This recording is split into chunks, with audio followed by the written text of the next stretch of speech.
welcome to this third and probably final episode of Beginner's Guide to Xenonauts. In this episode we will go over everything to do with surviving your second month. Here we start off right where we were by the end of the first month, and in this episode we'll go over again the technologies you want to research and the things you're going to want to manufacture. The second you get this bill in, you want to go to accept, build a new base. I always enjoy putting Bravo base right on Cuba. You encompass the 3 other regions you were missing.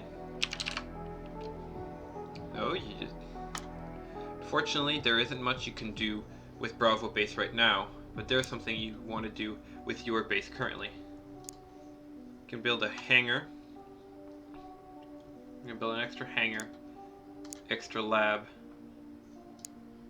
an extra workhouse, and a missile battery. This last spot you have to make sure to leave empty for later on. Second that hangar's finished building, you want to build another Foxtrot. Well, when you come to the start of your second month, you'll start seeing other, small craft, but do not be deceived. Start of the second month, you start seeing bigger and much nastier fights, which can really kick your plane's asses if you're not prepared. After a while, you have to start sending either one Foxtrot or both your Condors. It's the only real way to deal with them. So, I'll forward time a bit. Here they are, the Scout Craft. Unlike the Light Scouts we'd seen earlier, these are quite hardy. It will not be taken out by a single Condor. So as I said, either Foxtrot or 2 Condors. You want to, with a Foxtrot you can afford to do the tail over land much more, as they have much bigger fuel tanks and are much faster. So they'll do the tail over land until over land and auto resolves. These can be quite tough missions on the craft, but it has to be done. Letting these things roam free is much tougher on morale than it is to leave a Light Scout roam free. And after that, you can send a Interception Charlie to take it out. With Condors, you can't risk doing the tail over land. You just have to auto-resolve, or your squadron will run out of fuel. Well, it's time to go for our first mission, a Scout Craft. Well, here we are. You downed your first regular Scout Craft, and this is probably the first time the game starts giving you a challenge. This is where the game is telling you to get good. Before this, hunting regular Scout Craft was quite easy, but these are a significant ramp in difficulty without any tech ups that you will have gotten at this point. You really won't have had time to get everyone suited up in jackal armor. You don't have laser weapons, so the only way to clear these effectively is to just play better. But there are a few tactics that I can show you in the coming moments to get better at clearing these, as they are really quite evil. They seem to have been engineered by the devs to be absolute death traps. First few tips when dealing with these craft is, do make sure to bring your Hunter Scout car, at least for the first few missions, when dealing with these bastards, as they can be quite nasty, and this is a good opportunity for me to explain one thing about this game is you have to learn to be patient. You cannot rush through this game, or you will end up making stupid decisions and losing men to it. Well, and as opposed to if you're thinking XCOM 2 or Enemy Within, you'll never have a turn timer. There's nothing rushing you ever to do something. So just if something doesn't go your way or there's a tough situation, most of the time the answer is going to be sit tight and turn and try next time. So we'll do exactly that. End turn. You might have seen from the corner of your eye why I was talking about these ships being total death traps. As I'll explain in a quick second.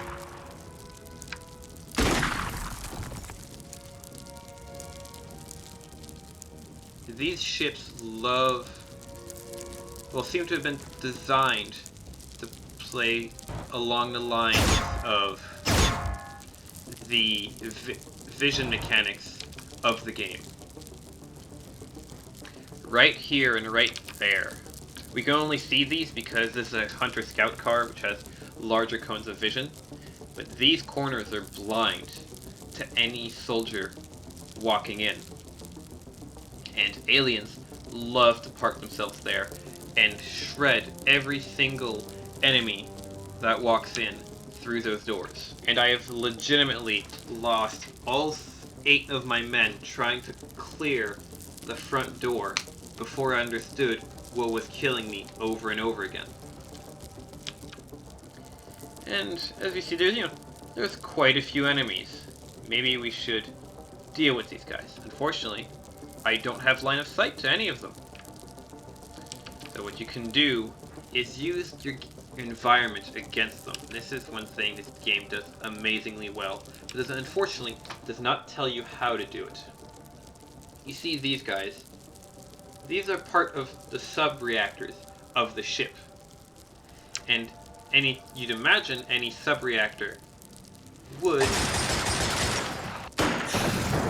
bang, like that.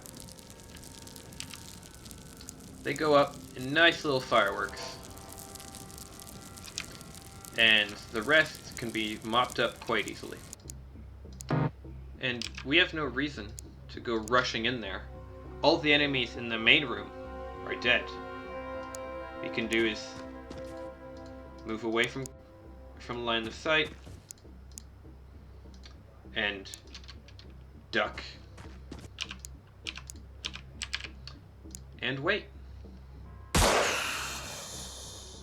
In this case, the aliens are actually being quite bold and walking right up to us, which I've rarely ever seen actually happen in this game. So, we wait. That's one of the biggest things you're gonna have to learn in this game is good things happen to those who wait.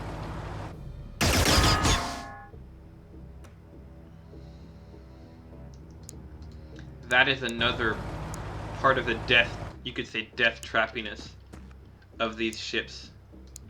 These 2 doors are just infested. Just love to be infested with anything sitting in there.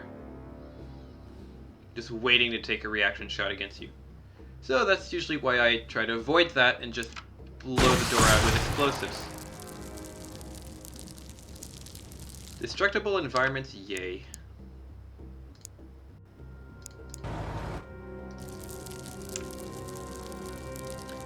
And if you can do that, and if you want to, you can do the same thing with the next door.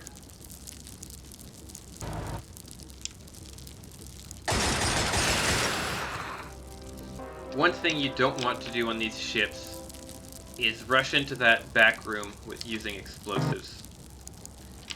There is this, you see this white glowing thing there, is an important research piece. Because rushing into that room is a good way to get taken out by reaction fire. Although, the game does offer a remedy in the form of flashbangs. A suppressed target cannot take reaction fire. So if we throw a flashbang into the room and you see it land in the right spot, you can theoretically run in there and take the shot. Although, there's no accounting for bad luck.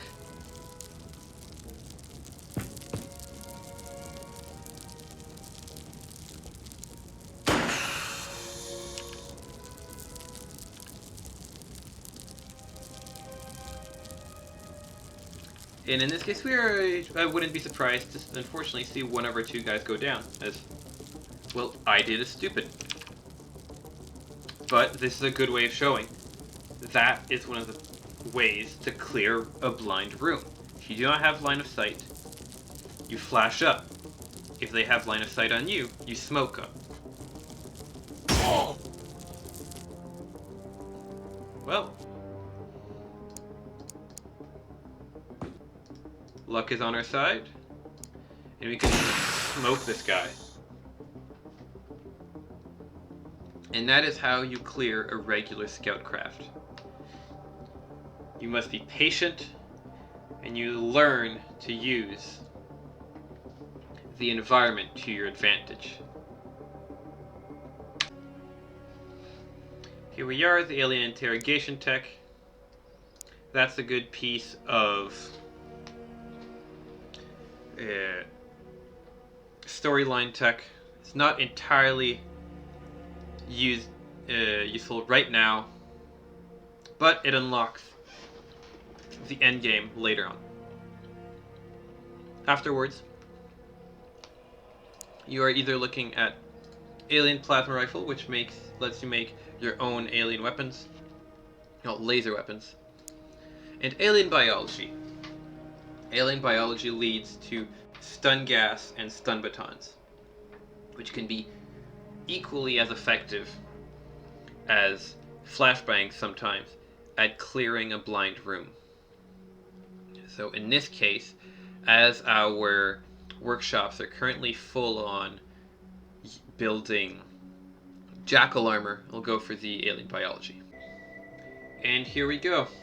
Stun weapons. This one is a starter text you're supposed to get a lot earlier, but like I said, through the flashbang trick, you can sort of bypass them. And after that, you definitely want to go for alien plasma rifle. This is the point where, after a while, see, jackal armor is almost done, 10 days. We're gonna be able to start going after another heavy workshop project. But don't forget that once you've unlocked it, don't forget to actually equip them to your soldiers. It can sound dumb, but I've definitely done it a few times where I unlocked a really good tech and I just didn't put it on any of my men. And if you see me deleting frag grenades, don't feel bad. Frag grenades are anemic in this game compared to C4. And you can just as easily carry C4 as you can carry grenades. So, I was about to do the same thing I just told you not to do, and it's to forget gas. Assaultmen and riflemen are your main targets for gas grenades. And if you can slot a gas rocket on your rocketeers as well, can be very useful. at clearing out rooms of enemies that you just really don't want to deal with right now. Well then, once your hangar has been constructed in Alpha Base, you go and you build another Foxtrot interceptor. You just sort of have to, because when you start fighting more and more heavy craft, you're gonna need more and more planes in the sky. So diverting it in this way to 10 engineers on the armor and 5 on the interceptor is the best way I've found. Well, it is the 11th day of the month, which would mean that your bases have been constructed. At Base Bravo, you just want to slowly start building the same thing you have at Alpha, but here. So the way that the building works in this one, you have to start with 2 hangars, the living quarters, and you can't even get a radar station up yet going. So now we wait. But one thing that will have happened by the 11th day that you can act on is, if you go to the workshop, you'll see Jackal Armor, 6 of 14. It might be a bit less, it might be a bit more for you. But after this, you want to go to both of your Charlie ships and find your assault men and give them the Jackal Armor. This might mean removing grenades and stuff. The boost in survivability you get from this is so huge. It has a 20 armor rating, which means that you take 20 less damage for each shot. Like, it doesn't seem like a lot now, but once you actually see it in action, you realize how powerful it can be. So I equipped my first 6, and every few days you might want to check in and outfit all of your soldiers with Jackal Armor. Well, you've just detected your first medium UFO. This is probably looking at the end of the 2nd month. And these guys are big. You're going to want to send both your Foxtrots at them, because you don't want to start playing any games with them. They are the Corvettes. They pack a serious punch. So you don't want to risk sending a single Foxtrot and see it just crash in the ocean. And well, right out of the gate, we get greeted with a little taste of what medium missions are. Well, what medium missions contain. Here we have Cybermen, an incredibly resilient unit. They aren't very intelligent, even to the standard of this game's AI, but in most fights you're gonna find almost a half dozen of these guys. Their one strength is through their just sheer tankiness. This is more or less what actually shooting a Cyberman looks like. They have very high armor, so shooting at them with anything less than a 50 cal, you might as well be tickling them. Now, as I had shown earlier in this episode how to take care of scout craft, I'd said, well, you can walk up the front door with your Hunter scout craft. Unfortunately, the Corvettes somehow have a smaller door, so bringing your Hunter scout craft is far less efficient. You've got this corridor of death to deal with, and to my knowledge, there's a corridor of death that can't be fixed with flashbangs or smoke, as androids are pretty much impervious to any of those.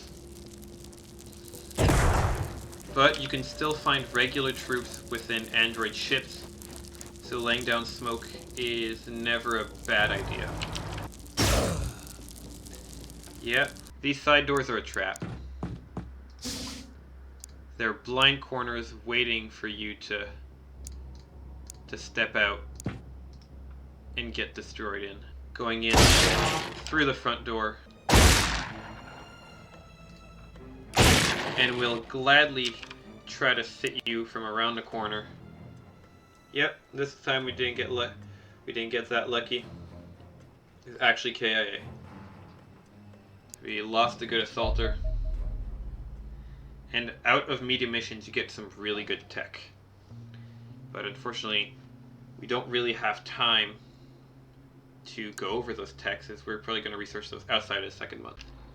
And there it is, laser weaponry, right under the wire of the end of our second month. This is going to be a huge break. This is a huge boost to a bunch of your troops. And at that point, this is where you can actually start fighting back against the more powerful enemies, like the Androns and the civilians. The faster you can get this, the better. And afterwards, you want to go for heavy lasers. Once you can upgrade your vehicles, it makes things so much easier. Yeah, pistol, carbine rifle, and precision rifle. So sniper, assault rifle, shotgun, and pistol. Don't use the pistols very much, but they have their uses. So I didn't really cover them in this series because it's not really good for beginners. It's a good way to get yourself killed if you do. And here we go. Funding report for the second month. This signals the end of the beginner's guide. So if you follow this rule, if you follow the guide which I provided here, you should be right on your way to beating this game. You've got to follow the same pattern of research, equip, deploy, research, equip, deploy. In the end, it's worth it. It's a really, really fun game. Well, I'll see you in another one of these beginner's guides.